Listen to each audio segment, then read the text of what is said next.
Henry David Thoreau гэдэг Америкийн философч маань 2 жил 2 сарын хугацаанд модон дунд нэгэн кабин дотор амьдарч үзчихлээ. Тэгээ тэр хугацаанд Walden гэдэг нэртэй бүтээлийг төрүүлсэн байна. Тэгээ энэ маань бол хамгийн алдартай бүтээлүүдийн нэг.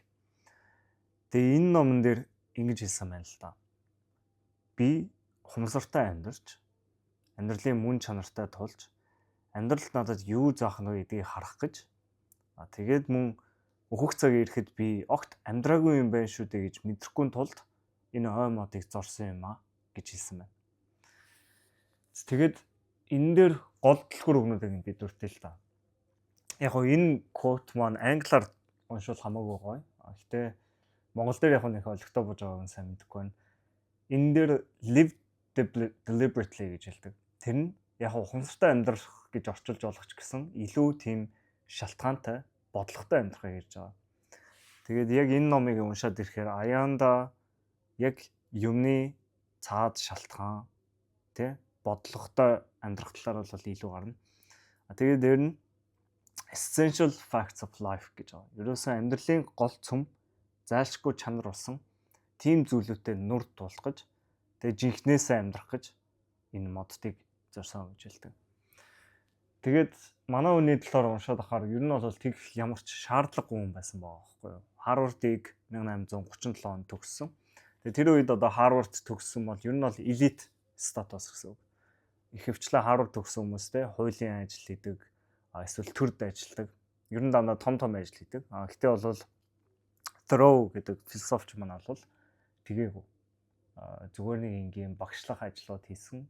Тэгээд дээр нь гэр бүлийнхаа тэ харандаа идэх тийм бизнестэй илүү оролцсон. Тэгээд 2 жилийн хугацаанд модон дунд маш энгийн амьдралаар амьдарсан. Маш энгийн амьдрал. Тэр модон байшингаа бүр өөрөө барьсан байдаг. Өөрөө бариад дотор нь тэ тавилга мавилга идэх юм ч байхгүй. Айгүй энгийн амьдрал 2 жилийн хугацаанд байсан. Тэгээ энэ ном бол яалтчгүй тийм энгийн амьдралын талаар тэ юмны цаад утга чанарын талаар айгүй их гарна.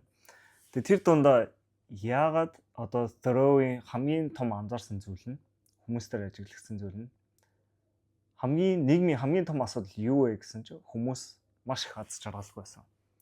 Тэгээд Henry David Thoreau одоо тэгжсэн байдаг л та. Хүмүүс чимээгүй зөвхөрчийдэг. Most people live lives of quiet desperation гэж хэлсэн байдаг. Чимээгүй зөвхөрөд амьдарч идэг. Тэгээ энэ үг бол бидэрт бүгдээрэнд нь наалдаж байгаа. Бид нар бас бүгдээрээ чимээгүй зөвхөрөд амьдарч идэг. Тэгээ энэ шалтгаан нь яг юу юм бэ гэд хараад байсан чинь бид нар ерөөсөө л ажилдаа дарагдсан. Ерөөсөө бүтээмжиндээ дарагдсан.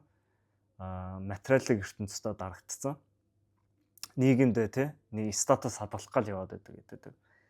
Тэгэд бид нар ерөөсөө яг өөрсдийнхөө хүсэж байгаа зүйлийг тий хүсэж байгаа амьдралаар амьдрахгүй байна. Бидэрт өөрсдийн дотор үнэнчээр өөрсдийнхөө яг хүссэн амьдралаар хүссэн зүйлээ гэж амьдрахгүй байна гэж хэлдэг. Тэгээ бид нар ерөөсөө бүгдээрээ тийм машин шиг болсон байна. Тэгээ өөрсдийнхөө тий нэг үдцэн одоо харцсан бодсон зүйлтэй боолчлогдоод шоронд суусан юм шиг тий тэр зүйлдээ хүлэгдээд яваад байна гэдэг. Тэгэд гол нь ажилдаа дарагдаад байна гэж л та. Ер нь л нэрээ яг хараад ахаар хүмүүсийн зөвхөрөд байгаа шалтгаан нь ерөөсөө нийгэмдээ тий хангалттай мөнгө олж чадахгүй байна. Эсвэл хангалттай алдартай биш байна тий. Хангалттай сайн одоо нийгэмдээ танигдаагүй байна ч гэдэг юм уу. Тиймэрдүү хүслүүд байдаг. Тэгэд Thoreau болол хитгэн зүйлийг асуув. Яагаад энэ зүйлийг чи хүсэж байгаа юм те? Яагаад чи ингэж их ажиллаад байгаа?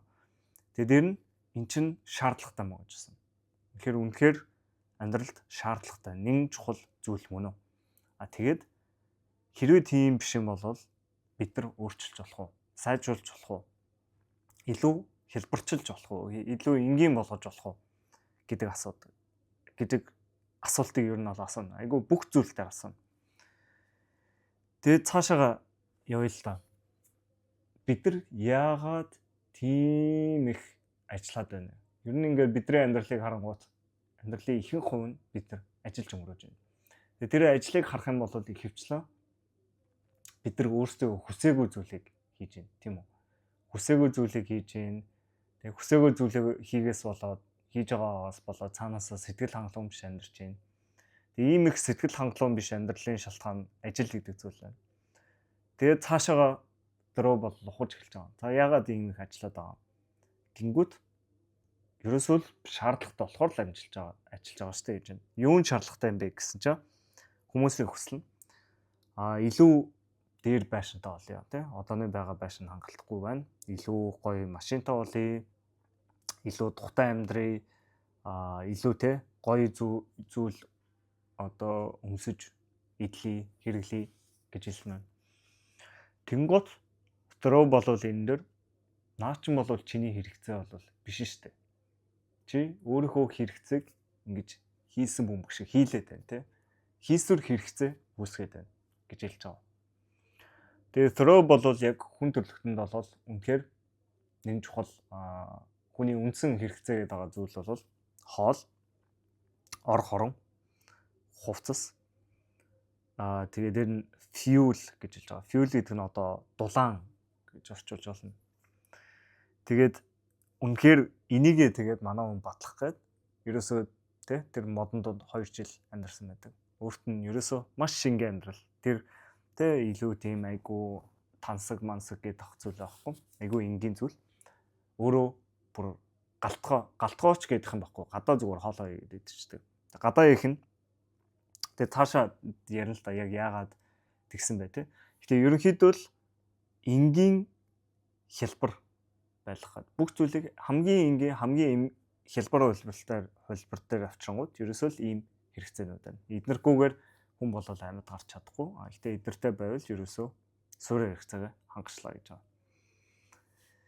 Тэгэд яагаад тэгвэл бид нар те энэ зүйлүүд ч юм бол тийм амар үнэтэй зүйл биш. Ихэнх хүмүүс аль хэдийн энэ суурь хэрэгцээ хангацсан. Тэгвэл яагаад бид нар илүү их тэгж те бүхэл бүтэн амьдралаа те насан туршдаа ажиллаад байна. Юуны төлөө ажиллаад байна? Яагаад юм бэ гэхээр бидний тэр хүсэл тийм үү? Тэгээд throw болвол хэлэхдээ бидний тэр цаашаа те суурь хэрэгцээнээс цааш хүсээд байгаа зүйлүүд чинь бидэрт улам том ачаа болоод байна гэж хэлж байгаа. За нэгдүгээрт одоо жишээлбэл илүү том байранд ороод ирэнгүүт тэр чинь илүү том одоо асуудлууд гарч ирдэг. Илүү олон эд хэрэгшилтэй болоод ирэхээр тэднийг янзлах, хадгалах, цэвэрлэх гээд олон төрлийн ажил гарч ирдэг. Ерөөсөө тэр ажил бол огт дуустдаггүй. Ерөөсөө дуусахгүй. Тэн дээр би тэр Telegram-ийн захирал Павел гэ залуу нэг иймэр дэвэн хэлж байгаа юм сонсч байсан. Тэр залуу бол ерөөсөө ямар ч юмыг эзэмшдэггүй гэдэг. Яг тэгвэл эзэмших юм бол одоо жишээлбэл за нэг зав авлаа гэж бодоход тий том усан онгоц авлаа гэж бодоход тэр нь ингээл нэг одоо яа air condition итэрчлээ гээл. Тэгэл тэр air condition-ыг засах юм маш шүнтэй тийм айгүй хэцүү байдаг. Тэгээд ер нь хараад ирэхээр айгүй тийм гяланцаг юмнууд бас ер нь тийм айгүй хэврэгдүү зүйлүүд байдаг. Айгүй хурдан эвдэрнэ. Одоо гой машинууд хүртэлтэй хурдан эвдэрнэ, байнгын засах хэрэгтэй гэдэг. Ер нь эн чин толгойн өвчин болж эхэлж байгаа. Олон юмтай байгаад ирэхээр толгойн өвчин болоод ирнэ. Илүү том байранд байраад ирлээ. Байртай байгаад ирэхээр илүү олон тавилгатай болно, бүгдийг цэвэрлэх гэж буу юм болно. Ер нь л толгойн өвчин болж ирнэ. Болж ирдэг. Тэгээд ирэхээр ер нь энэ бидний эзэмшиж байгаа зүйлүүд чинь бараг бидний эзэн болоод байгаа юм биш үү гэж хэлдэг. Бид нар өөрсдийнхөө энэ баг чирэгслийнхаа баг чирэгсэл нь болоод байна. Одоо жишээлбэл утас гэдэг зүйл байна.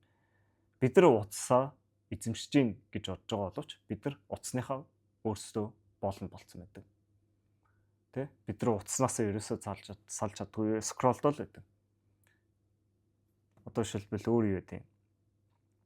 За нэг тоглоом дуртай боллоо гэж бодъё. Тэгэхэд тэр зүйлдээ хитрхи дуртай болоод ирэхээр тэр нь тэр зүйлийнхээ өөрөө боол нь болчдөг. Тэр зүйл нь өөрийг нь эзэмшээд ирдэг. Эсвэл ямар нэгэн зүйлд үр тавилаа гэж бодоход тий хүн өөрөө өөртөө нэг гэж одоо байгаа боловч тэр өрнийхөө өөрөө боол нь болцсон байдаг. Өр нь тэр өөрийг нь зовоогоод сэтгэл санаагаар унаагаад тэгээ ер нь энэ бүх зүйлүүд чинь чиний цаг хугацаа, энерги бүх зүйлийг идэж бараад байна. Яагаад гэвэл чи үндсэн хэрэгцээнээс цаашаа юм хэрэгтэй хэрэггүй баах юм цуглуулах гад тий чиний тархин дотор орон зайг чи эзлэх гээд байна гэдэг утгатай. Тэгээ тийм ч болохоор Thoreau өөрөө одоо жишээлбэл гэр нь бол маш юм жижигхэн, та нар Thoreau-ийн гэрээг тэгээ загварыг нь харж болно. Ийм жижигхэн урттай, ширээтэй, сандалтай. Өөр нэг тавилга гэдэг юм огт байхгүй. Маш энгийн. Тавилгын ерөөсө тоолчих болохоор.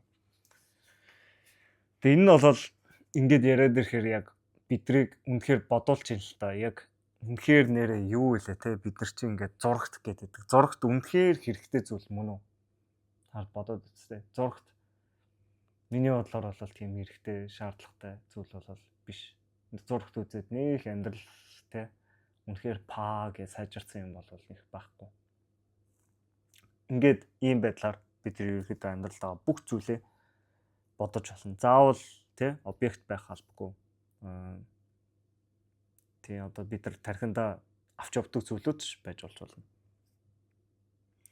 За тэгээд цаашаага Thoreau-ийн хэлээд байгаа юм. Энэ зүйлүүд чинь те бидрийг тухтай болгоод байгаа зүйлүүд чинь бидрийг сул дорой болгоод байгаа юм биш үү гэж хэлж байгаа. Яалчгүй те тэр утас дийлэгцүүд бол бидрийг улам сул дорой болгоод байгаа юм биш үү. Тэгээ гэр ахын хувьд ч гэсэн тэгээ хитрхийн юм дулаахан бүүцэлсэн газар байгаад ирэхээр дараа нь өөр газар очихоор хэцүү байдаг. Байгальд гарахаар байгальдаа тасч зохицдгоо те. Тийм асуудал байдаг гэж хэлдэг.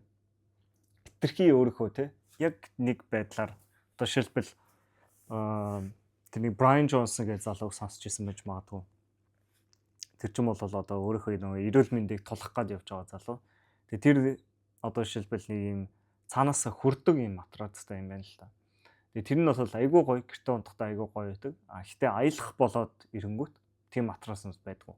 Тэнгүүт тэрэндээ дасцсан, тэрэндээ үлэгдсэн болол тэр хүн чинь аялах болгоно дандаа тохгүй. Ерөөсө аялах болгонд байнгын хэрэгцээтэй баахан юм чирж авах шаардлагатай болоод ирж байгаа. Тэгээ ийм зэргийн асуудлууд гарч ирээд байгаа. Ер нь тэгээд тэ илүү тэ одоо тав тухайн хангаж өгөх зүйлд одоо хүлэгдэх тусмаа тэр нь хүнийг ер нь амьдралаас нь илүү сатааруулдаг тэ зүгээр нэг хөгжөөсөн амьдралыг улам гүнзгийрүүлдэггүй гэж хэлсэн байна л да. Тэгээ ер нь хараад ахаар аз жаргалтай хүн ямар үнийг хэлт юм бэ гэд харахаар байна шүү дээ. Аз жаргалыг ер нь бол тэгшдэглээр бодох юм бол хэрэг зүйл хүсэж जैन те. Тэгээд тэр зүйлүүдээс хэрэг хийг нь олоод авцсан байна гэдгээс л хамаарч байгаа. Тэгэхээр одоо жишээлбэл баян одоо жишээлбэл айгүй олон зүйлийг те олоод авцсан байгаа болж байна. Олон зүйл хүсэж байгаа. Гэхдээ тэрнээсээ илүү их зүйл хүсээд байвал тэр хүн жаргалгүй байна гэсэн. Яагаад гэвэл өөрт нь дутаад байгаа зүйлүүд байна шүү дээ. Гэхдээ юм хүсэхгүй байна гэдэг чинь өөрөө бас аз жаргал. Юм шаардлагагүй байна гэдэг чинь өөрөө бас аз жаргал гэж хэлж байгаа. Одоо тэрний Александр гэдэг хааны нэг тийм түүх сонсч байсан. Diogenes гэдэг нэг философч байдаг шүү дээ. Зүгээр нэг годамжинд амьдардаг те. Чи зүгээр холдооч миний нарыг хаагаад байна гэдэг те. Тэгээ тэр Александр бол Diogenes атархаж ирсэн гэсэн. Яа тэгвэл энэ хүнд ямар ч тийм хэрэгцээтэй юм байхгүй. Зүгээр годамд хайцсан ч гэсэн энэ хүн бүх хэрэгцээг хангацсан ингээ болоо явж идэг. Тэ. Тэгээ ер нь бас би өмнө бас зөндөөл улиг боллоо хэлж байсан. Навалын хэлдгэр те. Хүн юмыг хүснэ гэдэг нь тэр чинь зовх орон зайг гаргаж ирж байгаа гэсэн үг. Тэгээд хүн хэдэн мянган их зүйл хүснэ тэр хэмжээгээр л зовно гэсэн үг. Яагаад гэвэл жишээлбэл өвчтөн хүн бол ганцхан зүйл хүсдэг. Өвчтөн хүн ганцхан зүйл хүсдэг. Гэхдээ тэ эрүүл хүн хэдэн мянган хүсэлтэй болохоор тэрнээс олж зовж идэг. За тэгээд цаашаа явъя л да. Яг энэ санаан дээр бол тэ чиний дээр илүү хүсэж байгаа зүйлүүд чинь чамайг болон сул дор болгож байна. Одоо жишээлбэл хувц ч юм уу тэ илүү гоё тренд хөөе гингүүт тэр чин чи шинэ хувц үнсч зүйлээгээд шинэ хүн болохгүй гэсэн үг ш. Чи өөрийнхөө дадал туршил өөрийнхөө тэ толгоон дотор юм хийхгүй бол шинэ хувц зүгээд ямар ч хэрэг байхгүй гэж хэлдэг. Чи ерөөсөө л хуучин байдаг чи яг хэвээр байгаа. Тэн дээр тэ шинэ хувц өмсөд ямар ч ялгаагүй гэж хэлдэг. Тэг яг за бодоод ирэл та. өөр ямар төлөөс байна вэ гэж бодоод ирэхээр бид нар мэдээж энэ зүйлүүдтэй мөнгө зарцуулж авдаг тийм үү. Гэхдээ мөнгнөөс гадна яг мөнгө бол зүгээр наад захын арилжааны хэлбэр. Тэр мөнгөний чи ард юу байна вэ гэхээр цаг хугацаа. Чи тэр мөнгийг олох гэж зарцуулсан цаг хугацаа. Цаг хугацааны ард юу байна вэ гэхээр амьдрал, гэж хэлж байгаа. Ерөөсөө л чи ямар нэг зүйлд те хэрэгцээнээс цаадах зүйлд зарцуулахдаа би энэ зүйлд хэрэг амиа золиослчтэй зориулж хэрэг амиар энэ зүйлийг сольж ийнэ гэж бодож явах хэрэгтэй. Тэрний юу гэсэн үг вэ гэхээр за чи одоо жишээлбэл нэг үнэтэй зүйл авахыг хүсэж байлаа. За 500-аар авлаа гэж бодъё. За 500 доллар. Ерөөсөө л тэр мөнгнөөсөө илүү чи би энэ зүйлийг авахд хэдэн цаг амьдралынхаа хэдэн цагийг зарцуулж ийж энэ зүйлийг олж авч ийнэ вэ гэж бод гэж байгаа. Тэгэд эренгүүт зарим нэг зүйлүүд үнэхээр миний хувьд тийм их үн цэнтэй зүйл үгүй юу гэдгийг хүн өөрөөсөө асууж болж ирж байгаа. Тэ? Миний энэ хүсэж байгаа энэ зүйл үнэхээр би энэ их юм тэ ийм хэмжээний амиа сольж авахар зүйл мөн үү? Тэгээ ер нь юмны цаад жинхэнэ үн цэнийг бодох хэрэгтэй болчихж байгаа. Одоо жишээлбэл за чи ямар нэгэн дүрийн хэсэг хийж тэ илүү гоё харагдаг байж магадгүй. Тэр үед чи яг юуг сольж тэр зүйлийг олж авч байна. Тэ чи жүжиглж байгаа болохоор тэ цаанаасаа тэр чин чамд айгүй ядаргаатай байж магадгүй. Баян үлмий дээрээ явж явах хэрэгтэй юм шиг тэ баян одоо чамайг хүн хараад жинхэнэ үр царайг чинь таньчих үедээ гэдэг ч юм уу тийм. Тэгэхээр ер нь бол thorough болол бодлоготой яг цаанаас асууж байна. Яг энэний чи ард чи яг үнэхээр юу зарцуулаад байгаа юм бэ гэдгээ хар гэж байна. Тэгээд эренгүүт амь гэдэг зүйл байдаг. Тэгээд амь гэдэг зүйл бол чиний хамгийн үн цэнтэй зүйл. Яагаад гэвэл чиний энэ дэлхий дээр байж байгаа тийм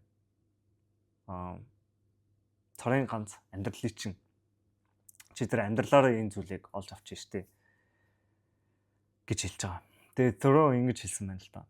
Миний жинхэнэ ажил бол яг энэ мөчөд бүрэн дүүрэн амьдарч замын хаана ихтэй гийцэн тэр нэг зэрлэг үзэсгэлэнтэй нууцлаг зүйлийг буцааж олж авах явдал юм аа.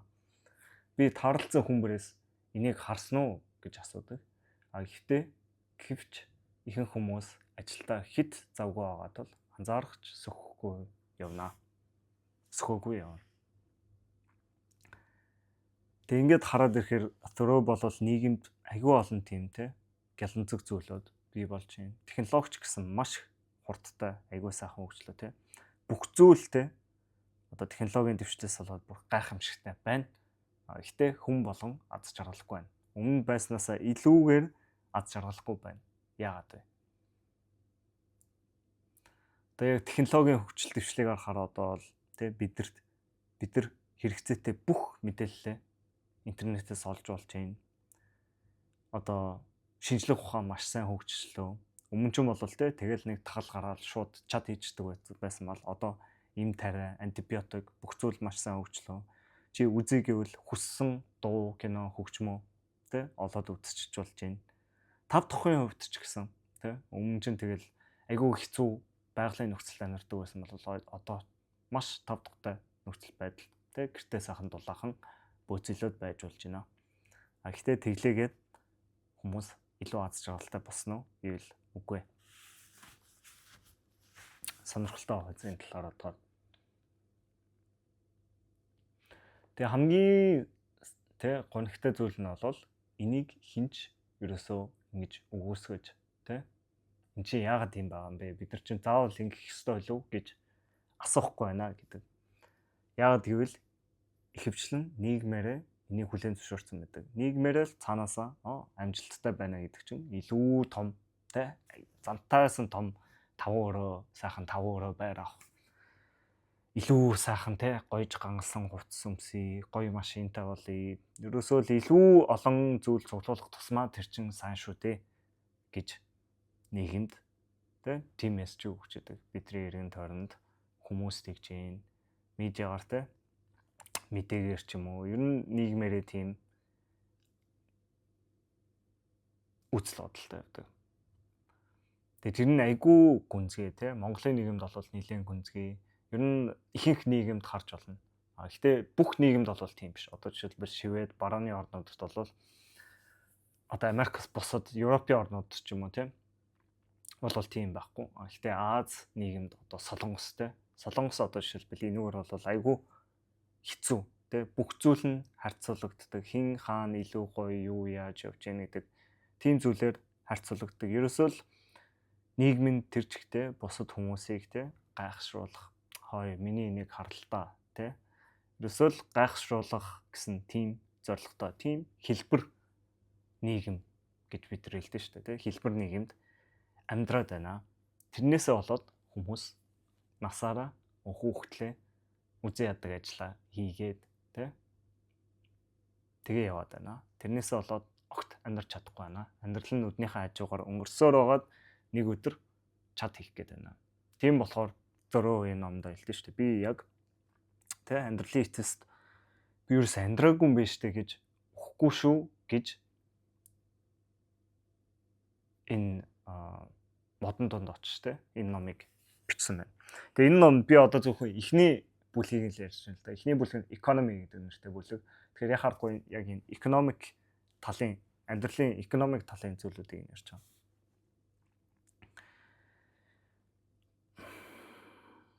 За тэгээд цаашаа бодъё.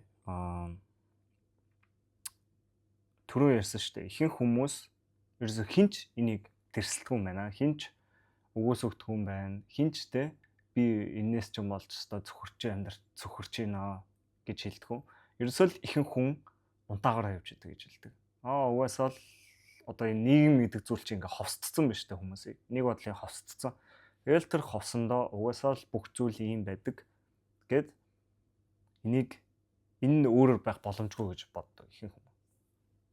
Надаа сонголт байхгүй гэж хэлдэг ихэнх хүмүүс. Надаа сонголт байхгүй. Угаасаа л ийм байдаг гэж боддог. Гэхдээ throw болвол энд үгүй үгүйсгдэг. Чамд сонголт байгаа. Чи тэрийг хүлээн зөвшөөрмөөргүй байгаа болохоор чи өөрийгөө сонголт байхгүй. Угаасаа л эн чинь миний хүсэх ёстой зүйл, миний амьдралдаа биелүүлэх ёстой зүйл гэл дагаа яваад байдаг. Гэхдээ throw болвол хэрэгтэй бидний ингээл яг сургуулаа төгсөөд хүүхдээ ажиллаад байраа томруулаад ингээд ийм амьдралын замнал байгаа шүү дээ. Тэр замнал чинь ерөөсөө л хүмүүс бие биенээсээ нийгмээсээ хулбарлаад байна л гэсэн. Ерөөсөө точиг юу хэлнэ тэрийг дагаж хийдэг. Ерөөсөө тийм ховсдуулсан ямар ч өөр зүйл байхгүй. Зүгээр л одоо Рене Жерардын бас mimesis гэдэг онол байдаг. Mimesis гэдэг нь ерөөсөө л яг ихэнх зүйл хүн ер нь суралцахдаа эргэн тойрноосоо ингэж хуулж суралцдаг.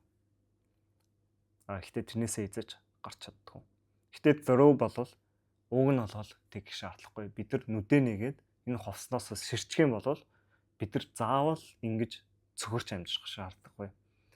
Тэгээ throw хэлэхдээ айгүй цөөхөн зүйлүүд туршигдсан байгаа. Өөр зөндөө олон боломжит байж болно. Бид нар ерөөсө хүн яаж амьдарч болох вэ гэдэг зүйлийн ерөөсөө бүртээ булангаас нэг дөнгөж мэрж эхэлж байна гэж хэлдэг. Тэгээ тэрний одоо нэг жишээ нь бол тэр харуулсан 2 жил кабин дотор амьдрахдаа харуулсан. Тэгээ тэр үедээ бүр бүх тооцоогоо гаргасан. Ерөөсөө яг ямар хоол идэж ууж хэрглэж гин. Тэр хоолоо орохын тулд хэрэг мөнгө зарцуулж гин. Тэр мөнгийг хэрэг хэдэн цаг ажиллаж иж болохоор байна гэд тооцоо хийсэн чи ерөөсөө л нэг 6-7 хоног хийгээд сараагаас ажиллаад би ерөөсөө жилийн хэрэг цаа хангачих юм байна гэдэг тооцоо гарч ирсэн. Тэр байшингаа барихтаа хүртэл одоо юм хуучин байшингийн материалуудыг хуучин байшинг хурааж аваад тэгээ материалуудаар нь тэгж өөрөө бүр барьсан байдаг талаар ярьдаг. Тэгээд нэг бодлын эн чин ер нь баг боолчлол шиг юм шүү. Боолчлол, шорон шиг. Бид нар ерөөсөө тэгж бодох сөхөөгүй л явж идэг баг л та. Боолчлол, моочлол гэдэг юм чинь тийм айгүй хийсвэртэй айл дээр үед л зодож занчдаг байсан зүйл шиг Гэхдээ ер нь ийм линзээр хараад ирвэл ер нь айгүй төстэй. Боолчлол гэж юу юм бэ гэдэг чинь хүн эрхчлөөгүй байхыг хэлж байгаа. Нэг зүйлдээ хүлэгдсэн байхыг хэлж байгаа тийм үү. Боол одоо би одоо ямар нэг айлын боол байсан бол тэр айлдаа тэгэл ажиллаа хийгээл явж байдаг. Энд бол бид нар хүлээн зөвшөөрмөргүй байгаа ч гэсэн ямар ч ялгаагүй. Бид нар эрх чөлөөтэй юм шиг харагдж байгаа боловч бид нар эрх чөлөөтэй биш. Бид нар тэр дээр үед тэ боол эзэндээ яаж ажилтдаг байсан бид нар одоо ч гэсэн тэр өөрийнхөө бодолд бодсон нэг зүйлтэй боол нь болоод тэрнийхээ төлөө ингээл өдөр шөнөгүй зүтгэл хийгснийг хийгээл явж идэг. Бид нар ч гэсэн ерөөсөө нэг бодлын боол байна тий. Бидэрт эрх чөлөө олох, бидэрт сонголт олох гэж хэлдэг. Тэгээ боолчлол гэдэг чинь заавал тэ чи боолтой байж иж одоо тийм боолчлол явж гинэ гэсэн үг биш. Энэ нь бол тэ одоо оюуны төвшөнд хүртэл байж болох зүйлээ гэж хэлж байгаа нь айгүй сонирхолтой. Ер нь бодож үзэх хэрэгтэй зүйл юм шиг санагдсан. Та ч гэсэн өөрийнхөө амьдрал бодоод үзээрэй. Би яг өөрийнхөө ямар бодолд нь боол болчиход байна. Одоо жишээлбэл зарим хүн би амжилттай байх ёстой гэдэг бодолтой боол нь болсон гэдэг. Ерөөсөө тэрнээс өөр ямар ч сонголт байхгүй. Тэгэл тэрнийхээ төлөө өөрийгөө өгтлээ зодол занчаал тэ банк өөрийгөө хангалтгүй байна, дутуу байна гэл явждаг. Энэ бол боолчлол. Чи энэ тенттэй тэрэг түрээд явж байгааг биш ч гэсэн тэр бодлынхаа боолчлол нь болж байна гэсэн. Ямар нэг зүйлд донцсон байна гэдэг нь ерөнхийдөө боолчлол. Уцаа байнга оролдоод ерөөсөө салж чадахгүй байгаа бол боолчлол. Тоглоод салж чадахгүй байгаа бол боолчлол. Надад бол тиймэр асуудал зөндөө байгаа байсан. Тийм. За тэгээд энэ бүхнээс яаж гарах талаар ярилццгаая л да. Хамгийн түрүүнд ерөөсөө л энгийн байдал, simplicity гэдэг. Энэ ном дээр бол энэ санаа айгүй их давтаж гарна. Ерөөсөө л чи суур хэрэгцээгээл ханга. Хэрэгцээтэй зүйлээ.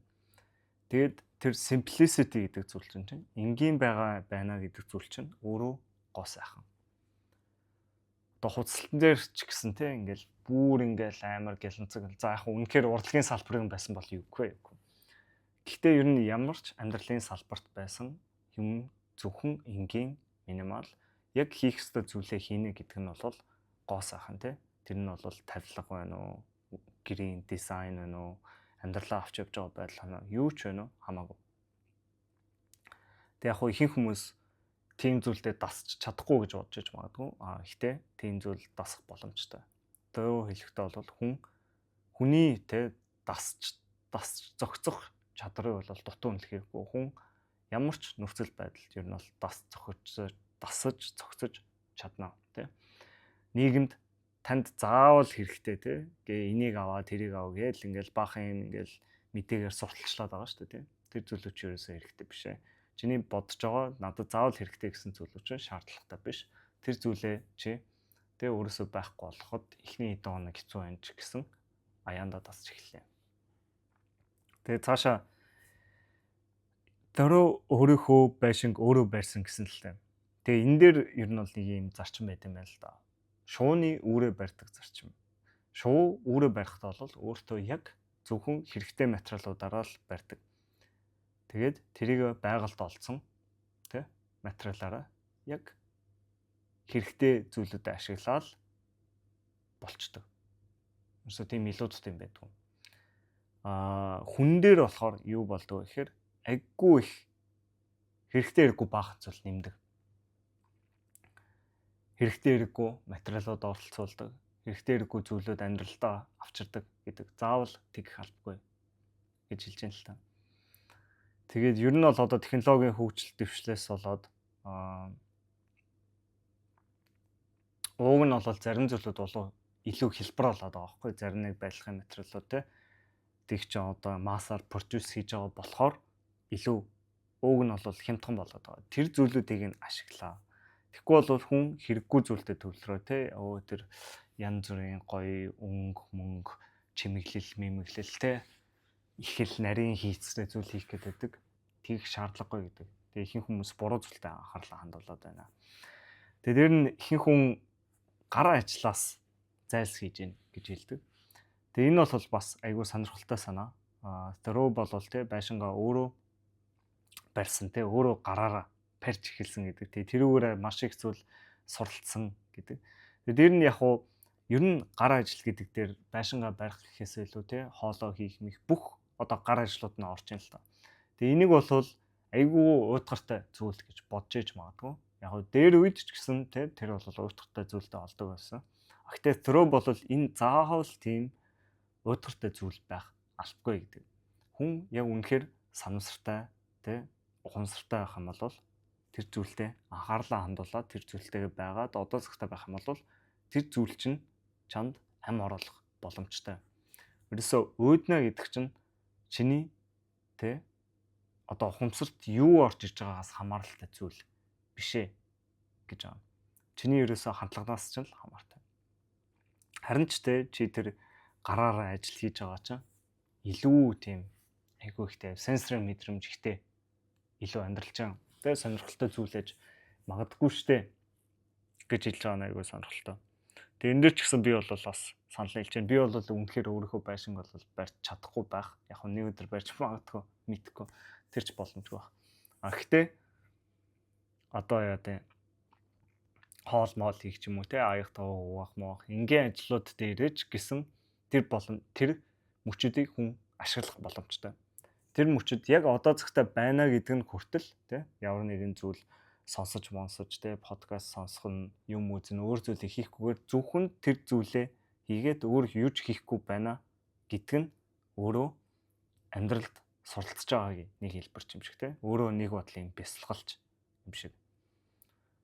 Тэгэд наа бясалгалд явж байхад бас тэгж хэлжсэн л та. Ерөөсөө чиний энэ continuity of practice гэж хэлдэг. Ерөөсөө одоо энэ бясалгаж байгаагийн одоо сургалт те чиний дадлаг сургалт чинь зөвхөн сууж бясалгахаар дуустдаггүй.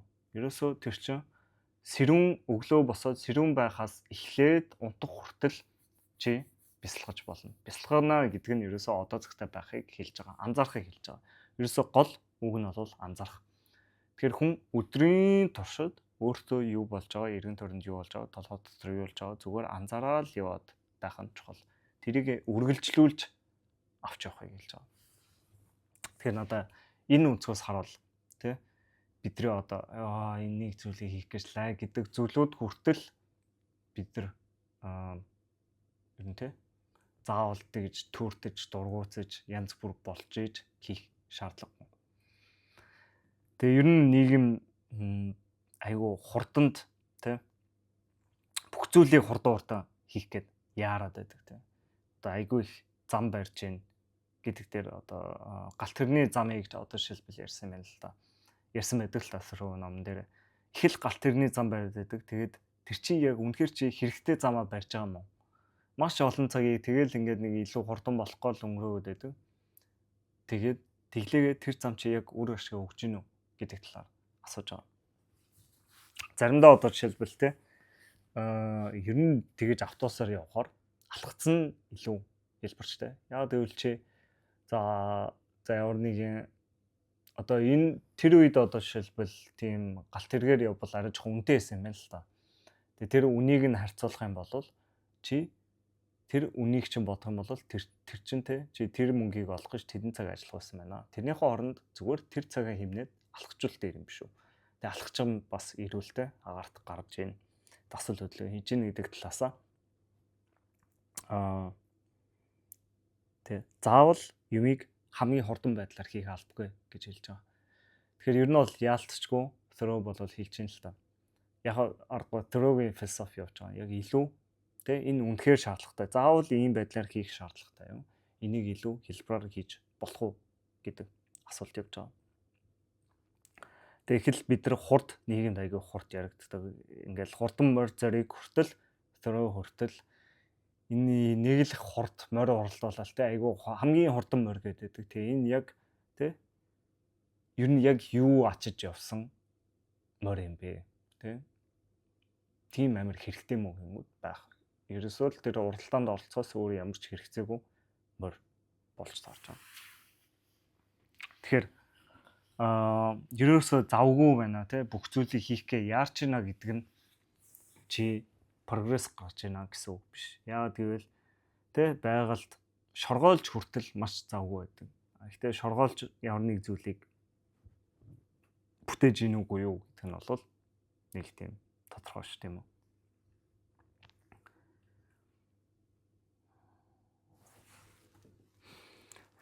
За бас нэг зүйлийг дуртахад төрөө бас тэгж хэлжсэн байна л да. Грекийн нийгэмд шүү дээ ийм маскоки гэдэг хүмүүс байсан. Биш ээ маскогигийн церемони гэдэг зүйл байсан юм байна л да. Тэгээ энэ зүйлд юу болдог вэ гэхээр тэгээ энэ церемоны үеэр хүмүүс бүх хуучин зүйлээ авч хайдаг байсан. Хуучин ид тогшлоо шатаадаг, тэгээ хотоо тэр чигтэн цэвэрлэдэг. Тэгээ ерөөсөө бүх галаа унтраадаг тий. Тэгээ шинэ гал тавьдаг. Тэгээ нэг бодлын тэгээ энийг айгүй ихтэй бүжгэлж тэмдэглэдэг. Тэгээ нэг бодлын энэ бол шинэ ихтлийг бэлэгдэж байгаа. Тим зүйл байсан байл да. Ерөөсөө бүх зүйлээ reset хийж байгаа тий. Шинээр эхлүүлж байгаа. Бид нар амьдралдаа ер нь тим зүйлүүдийг бас хэрэгжүүлвэл яасан бэ гэдэг санаа гаргаж ирж байна л та. Бүх зүйлээ шинээр харж эхлээд шинээр хийж эхлэе.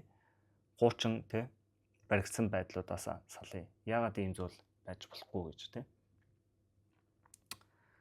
Тэгэхээр за Through Bolden гэдэг ном дээр иймэрдүү санаануудыг ер нь гаргасан байна. Тэгээ та нарт таалагдсан гэж найж байна. Та өөр дөрөө ч гэсэн бодоод үзээрэй. Ер нь зарим нэг зүйлүүд дээр бол үнэхээр намайг бол нэлээд бодуулсан. Би ч ер нь яагаад ийм их ажиллаад байгаа вэ те. Ихэнх зүйлүүдийн угаасаа хүлээн зөвшөөрөхөд хэцүү л дээ. Ажиллах болно гэж югсэн ч үгүй те. Угаасаа л хүн болго ажилтдаг шүү дээ. Тэгэхээр би ч бас ажиллана гэж бодож байгаа. Гэхдээ Through болол чи ажиллаж болно. Ажиллах чинь хамаагүй. Чи яагаад ажиллаж байгаа вэ? Тэр ажиллаж байгаа зүйлээ зүгээр л intentional deliberate байх хэрэгтэй. Тэр чинь шалтгаантай, тэр чинь бодлоготой байх хэрэгтэй. Ямар нэгэн зорилготой.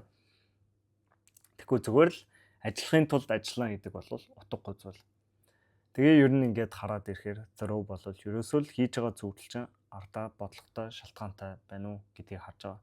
Эн чинь яагаад тэгж хийж байгаа? Эн чинь зайлшгүй шаардлагатай зүйл юм уу? Энийг чинь сайжруулж илүү хэлбэрээр хийж болох уу гэдэг чухал асуултуудыг асууж байгаа. Тэр нь надад айгүй хэрэгтэй санагдсан. За тэгээ энэ дугаар таалагдсан гэж найдаа. Хэдүүлээ өөрсдийнхөө болж чадах болох ёстой. Тийм болцгоё. Баярлалаа.